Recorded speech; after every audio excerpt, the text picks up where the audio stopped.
Ninatoa kiini tete cha binadamu na kukitia ndani ya tumbo bandia, huku hesabu ya saa 24 ikianza. Kiini tete kinakuwa kwa kasi ndani ya kifaa hicho. Baada ya saa 24, mtoto wa kike mwenye afya anazaliwa. Ninambeba mtoto huyo na kumfuta maji ya uzazi mwilini, kisha namfunga kwa vitambaa vya watoto. Namvuta karibu na kifua changu na kuwasha mfumo wa joto wa kisasa. Mtoto analala kwa amani. Lakini mimi ni mama roboti. Ingawa sina hisia, binti yangu anakuwa akiwa mwenye afya na nguvu chini ya malezi yangu makini. Tangu akiwa mdogo, namwambia kuwa dunia ya nje haifai tena kwa maisha. Yeye ndiye mwanadamu pekee aliye hai duniani. Zaidi ya hayo, bado kuna maelfu ya kaka na dada zake ambao hawajazaliwa hapa. Lakini baada ya kuona viini tete hivyo, nilitamani angekuwa na mtoto mwingine wa kuzaliwa pamoja naye. Amekuwa akiniamini tangu akiwa mdogo.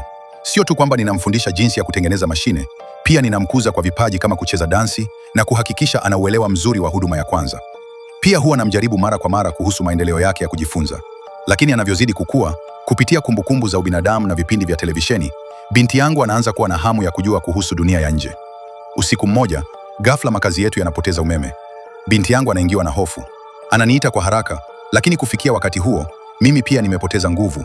Nimebaki kama rundo la vyuma chakavu. Binti yangu hana budi kubeba tochi na kutafuta chanzo cha hitilafu gizani. Anafuata sauti na kugundua kuwa waya umeumwa. Hali hiyo isiyojulikana inamjaza hofu, lakini bado anakusanya ujasiri wa kuangalia kwenye ufa uliopo chini. Haraka anatengeneza mtego rahisi, huku akitumia muda huo kurekebisha waya.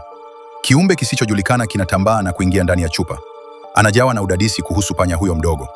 Mara tu nguvu zangu zinaporejea, nakimbilia pale na kumnyakua panya huyo. Ninamtupa moja kwa moja motoni.